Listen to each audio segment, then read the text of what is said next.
අපි බලමු ඊළඟට 7 වෙනි ඒකකයේ යටතේ දැන් මම මේ දාලා තියෙන්නේ ඉගෙනුම් ඵල ටික. මොකද්ද? ප්‍රවේණික ද්‍රව්‍ය වල අණුක පදනම.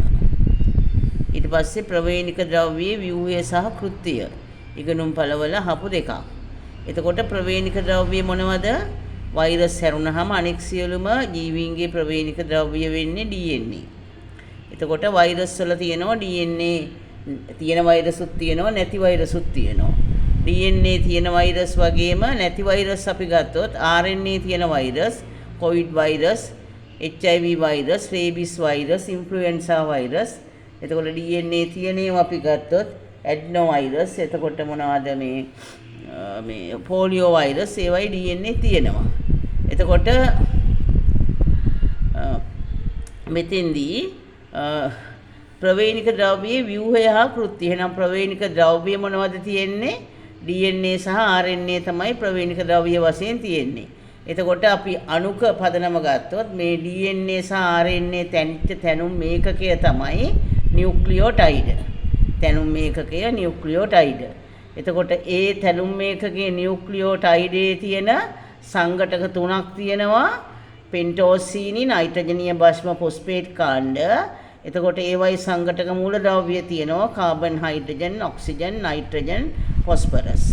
එතකොට මේ නියුක්ලික් අම්ල හදන පෙන්ටෝසීනි වර්ග දෙකක් තියෙනවා.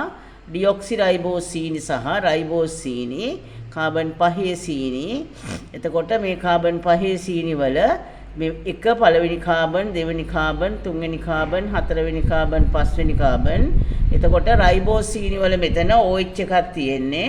ඩියොක්සිරයිබෝසීනි වල මෙතන ඩියොක්සිරයිබෝසීනි වල මෙතන OH වෙනුවට H තියෙන්නේ. H තියෙන්නේ. OH වෙනුවට මෙතන H තියෙන්නේ. මේ තියෙන්නේ H තියෙන්නේ.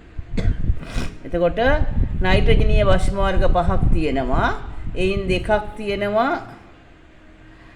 තියෙනවා මේ තියෙන්නේ පියුරීන භස්ම, ඇඩිනීන් සහ ගුවනීන්. අනිත් තුන පිරමිඩීන භස්ම, සයිටොසීන්, යුරසිල්, තයමීන්. එතකොට DNA සඳහා RNA සඳහා දෙකේම මේ පියුරීන් භස්ම දෙක තියෙනවා, ඇඩිනීන්, ගුවනීන්. පිරමිඩී භස්ම වලින් සයිටොසීන්, තයමීන් DNA වල තියෙන්නේ, RNA වල තයමීන් වෙනුවට යුරසිල් තියෙන්නේ. එතකොට නයිට්‍රජනීය භස්ම වර්ග 5ක් තියෙනවා නියුක්ලික් අම්ල හදන්න මේ ප්‍රවේණික ද්‍රව්‍ය හදන්න දායක වෙන. පෙන්ටෝසීනි වර්ග දෙකක් තියෙනවා, රයිබෝසීනි, ඩියොක්සිරයිබෝසීනි, කාබන් 5 සීනි. එතකොට ඊළඟට තියෙනවා ෆොස්ෆේට් කාණ්ඩයේ මේ ෆොස්ෆොරික් අම්ලය DNA RNA දෙකටම පොදු ව්‍යුහයක්. එතකොට මේ නියුක්ලික් අම්ල තැනී ඇති තැනුම් මේකකය මොකද්ද? නියුක්ලියෝටයිඩ්. එතකොට නියුක්ලියෝටයිඩ් එක ඉස්සෙල්ලම හදන්නේ මේ පෙන්ටෝසීනි වල පළවෙනි කාබන් පරමාණුවට නයිට්‍රජනීය භස්මයක් සම්බන්ධ වෙලා නියුක්ලියෝසයිඩයක් හදනවා. මේ තියෙන්නේ නියුක්ලියෝසයිඩයක් හදනවා. නියුක්ලියෝසයිඩයක්. මෙතන තියෙන්නේ මේ නියුක්ලියෝසයිඩයක්. නයිට්‍රජනීය පෙන්ටෝසීනියකට නයිට්‍රජනීය භස්මය සම්බන්ධලා තියෙනවා පියුරින් මේ ඇඩිනීන් භස්මය. නියුක්ලියෝසයිඩ් ඇඩිනෝසින් කියලා අපි කියනවා මේකට. ගුවනීන් නම් ගුවනෝසින් කියනවා. එතකොට එහෙනම් ඊට පස්සේ තමයි ෆොස්ෆේට් කාණ්ඩය සම්බන්ධ වෙන්නේ. මේ ෆොස්ෆේට් කාණ්ඩය සම්බන්ධ වුණාම අපි එකට කියන්නේ නියුක්ලියෝටයිඩ් කියලා. එතකොට ෆොස්ෆේට් කාණ්ඩය සම්බන්ධ වෙන්නේ පස්වෙනි කාබන් පරමාණුවට, නයිට්‍රජනීය භස්මය සම්බන්ධ වෙන්නේ පළවෙනි කාබන් පරමාණුවට. ඒක අපිට වැදගත්. එතකොට මේ මොකද්ද? නියුක්ලියෝටයිඩයක්, නියුක්ලික් අම්ලවල තැනුම් මේකක. මේ වගේ නියුක්ලියෝටයිඩ වර්ග තියෙනවා 8ක්. DNA වලට 4කි, RNA වලට 4කි. DNA වල මේ සුගර් එක, සීනි එක, ඩියොක්සිරයිබෝසීනි, නයිට්‍රජනීය භස්ම 4, ඇඩිනීන්, ගුවනීන්, තයමීන්, සයිටොසීන්. ඒතර ඇඩිනීන් සම්බන්ධ වුණාම ඇඩිනීන් ඩියොක්සිරයිබෝනියුක්ලියෝටයිඩ්, ගුවනීන් රයිබෝනියුක්ලියෝටයිඩ්, සයිටොසීන් රයිබෝනියුක්ලියෝටයිඩ්, තයමීන් රයිබෝනියුක්ලියෝටයිඩ්. එතන 4යි. RNA සඳහා රයිබෝනියුක්ලියෝටයිඩ්, ඩියොක්සිරයිබෝනියුක්ලියෝටයිඩ් මෙතෙන්දී, RNA සඳහා රයිබෝනියුක්ලියෝටයිඩ්. එතකොට ඔන්න ඕව තමයි නියුක්ලියෝසයිඩයයි නියුක්ලියෝටයිඩයයි. එතකොට මේ නියුක්ලියෝසයිඩය සමග ෆොස්ෆේට් කාණ්ඩය බැඳුනහම මේ නියුක්ලියෝටයිඩය සමග ෆොස්ෆේට් කාණ්ඩය බැඳුනහම මේ ෆොස්ෆේට් කාණ්ඩය බැඳුනහම නියුක්ලියෝසයිඩයත් එක්ක ෆොස්ෆේට් කාණ්ඩය බැඳුනහම අපි ඒකට කියනවා නියුක්ලියෝටයිඩය. එතකොට මේ තියෙන්නේ ෆොස්ෆේට් කාණ්ඩය පස්වෙනි කාබන් පරමාණුට බැඳිලා 1 2 3 4 5 පළවෙනි එකට නයිට්‍රජනීය භස්මය. DNA සඳහා 4යි RNA සඳහා 4යි නියුක්ලික් අම්ල හදන නියුක්ලියෝටයිඩ 8යි. එතකොට මෙන්න මේ නියුක්ලියෝටයිඩ ඊට පස්සේ මොකෝ වෙන්නේ බහුවවීකරණය වෙලා තැනුම් මේකකේ මේකට කියනවා අපි ඒකවයවික කියලා. මේ තැනුම් මේකක බහුවවීකරණය වෙලා පොලිනියුක්ලියෝටයිඩ දාමය හදනවා. එතකොට පොලිනියුක්ලියෝටයිඩ දාමයක් තමයි මෙන්න මේ තියෙන්නේ. පොලිනියුක්ලියෝටයිඩ දාමය. එතකොට නියුක්ලික් අම්ලවල පොලිනියුක්ලියෝටයිඩ දාමය තමයි මේ තියෙන්නේ. එතකොට එක නියුක්ලියෝටයිඩයක තුන්වෙනි කාබන් පරමාණුවට යාබද නියුක්ලියෝටයිඩේ පස්වෙනි කාබන් පරමාණුවේ ෆොස්ෆරික් ආම්ලයෙන් OH කාණ්ඩයක් යනවා. මෙතන තුන්වෙනි කාබන් පරමාණුවේ OH එකෙන් එතකොට 1 2 3 මේ OH එකෙන් H යනවා. ෆොස්ෆරික් ආම්ලයෙන් OH යනවා ගිහිල්ලා ෆොස්ෆොඩයිඑස්ටර් බන්ධනය හදනවා. මේ තියෙන්නේ ෆොස්ෆොඩයිඑස්ටර් බන්ධනය. එතකොට ෆොස්ෆොඩයිඑස්ටර් බන්ධනය හදලා යාබද නියුක්ලියෝටයිඩ අතර ඩයිපෙප්ටයිඩ පොලිපෙප්ටයිඩ ඔහොම හැදෙනවා. දැන් මේ තියෙන්නේ එක නියුක්ලියෝටයිඩයක්. එතකොට නියුක්ලියෝටයිඩයක් යාබද නියුක්ලියෝටයිඩයත් එක්ක සම්බන්ධ වෙන්නේ මේ නියුක්ලියෝටයිඩයේ ෆොස්ෆේට් කාණ්ඩය යාබද නියුක්ලියෝටයිඩයේ තුන්වෙනි කාබන් පරමාණුවත් එක්ක තමයි සම්බන්ධ වෙන්නේ. එතකොට ඒක නිසා මෙන්න මේ පොලිනියුක්ලියෝටයිඩයේ මේ පැත්තේ කෙලවර 5 කෙලවර 5 වෙන් කෙලවර මේ පොලිනියුක්ලියෝටයිඩ දාමයේ මේ පැත්තේ කෙලවර 3 කෙලවර. ඒක හරි වැදගත්. මේ පොලිනියුක්ලියෝටයිඩ දාමයේ කෙලවරවල් දෙක එක පැත්තක් 3 අනිත් පැත්ත 5. එතකොට දැන් මේ වගේ දාමයේ කෝක එක නියුක්ලියෝටයිඩයක් ලකුණු කරන්න. එතකොට මෙන්න මේ ෆොස්ෆේට් කාණ්ඩයත් මේ සීනි කාණ්ඩයත් අතරින් ඕන මේ නියුක්ලියෝටයිඩය නම් කරන්න. එතකොට RNA සඳහා මේ පොලිනියුක්ලියෝටයිඩ දාම එකයි තියෙන්නේ. රේඛීය දාම එකයි තියෙන්නේ. එතෙන්දී mRNA තමයි සෛලයේ අඩුවෙන්ම තියෙන RNA වර්ගය. එතකොට එක දාමයක් තියෙන්නේ. tRNA සඳහා මේ තනි දාමය දඟර ගහිලා තියෙනවා පුඩු ආකාර වශයෙන්. මොනවද ඉඳු පියලිය කොලයක් වගේ පුඩු තුනක් තියෙනවා එතන tRNA වල. ඊට පස්සේ rRNA තමයි වැඩියෙන්ම තියෙන්නේ RNA වලින්. අපි ඒක දෙවෙනි පාඩමේදී කරලා ඇති. ඕගොල්ලෝගේ දෙවෙනි එකකේ කරලා තියෙනවා. එතකොට DNA ද්විත්ව හෙලික්සයේ ව්‍යුහය ගත්තොත් DNA වල එතකොට මේ වගේ පොලිනියුක්ලියෝටයිඩ දාම දෙකක් තියෙනවා.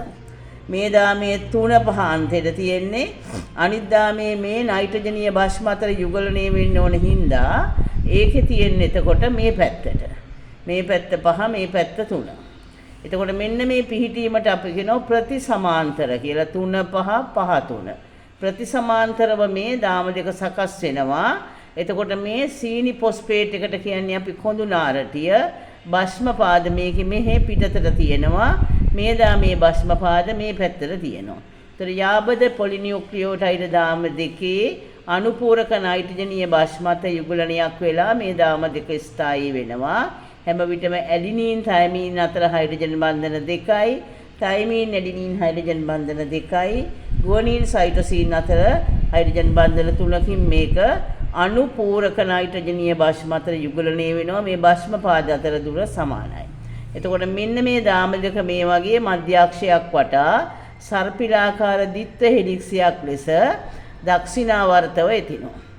එතිල මේ DNA ආකෘතිය හදලා තියෙනවා. වොට්සන් සහ ක්‍රික් විද්‍යාඥයින් දෙදෙනා තමයි මේ ආකෘතිය හඳුන්වා දීලා තියෙන්නේ. එතකොට මෙතන මේ එක භස්ම පාද දෙකක් අතර දුර නැනෝමීටර් 3.4යි. එතකොට මෙතෙන්දී එක භස්ම පාද දෙකක් අතර දුර 3.4යි. එතකොට මෙතෙන්දී මේ භස්ම තියෙන ප්‍රදේශයේ තියෙනවා. මේ භස්මයේ ඉඳලා මේ මධ්‍යක්ෂයේ ඉඳලා මෙතෙන්ට දුර තියෙනවා නැනෝමීටර් 1. එතකොට විස්කම්බෙන් භාගයක් තමයි නැනෝමීටර 1 අනිත් භාගය ගත්තොත් නැනෝමීටර 2ක විස්කම්බයක් තමයි තියෙන්නේ. එතකොට මේ එක ටර්න් එක මෙන්න මේ පුඩුවක තියෙනවා නැනෝමීටර 3.4ක් ආසන්නව සාමාන්‍යයෙන් භස්ම පාද යුගල් 10ක් විතර මේකේ තියෙනවා. බේස් පෙයාස් 10ක් විතර තියෙනවා. එතකොට මේකේ ප්‍රධාන ඇලියකි කුඩා ඇලි තියෙනවා. මේ ප්‍රධාන ඇලි ඒ ඕනේ නැහැ ඉච්චර. එතකොට මෙන්න මේක තමයි වොට්සන් ක්‍රික්ගේ DNA ද්විත්ව හෙලික්සි ආකෘතිය. ඔය විදිහට තමයි ඕක තියෙන්නේ. එතකොට අපිට ඊළඟට අහලා තිබුණා ඉගෙනුම් පළවල මේ DNA සතු ගුණ මොනවද කියලා. එතකොට DNA සතු ගුණ අපි බැලුවොත් දැන් ඉස්සෙල්ලා රූප සටහන මේ තියෙන්නේ. ඒක මෙතන. එතකොට DNA වල ගුණ අපි බැලුවොත් ඔය තියෙන DNA වල ගුණ මේ ටික ඕගොල්ලන්ගේ සම්පත් පොතේ තියෙනවා. තම ඒක අවයවික භාවිතා කර ස්වයන් ප්‍රතිවලිත වීම ඒ වගේම තවත් එකක් හදන්න පුළුවන් මෙහෙවන්න පුළුවන්.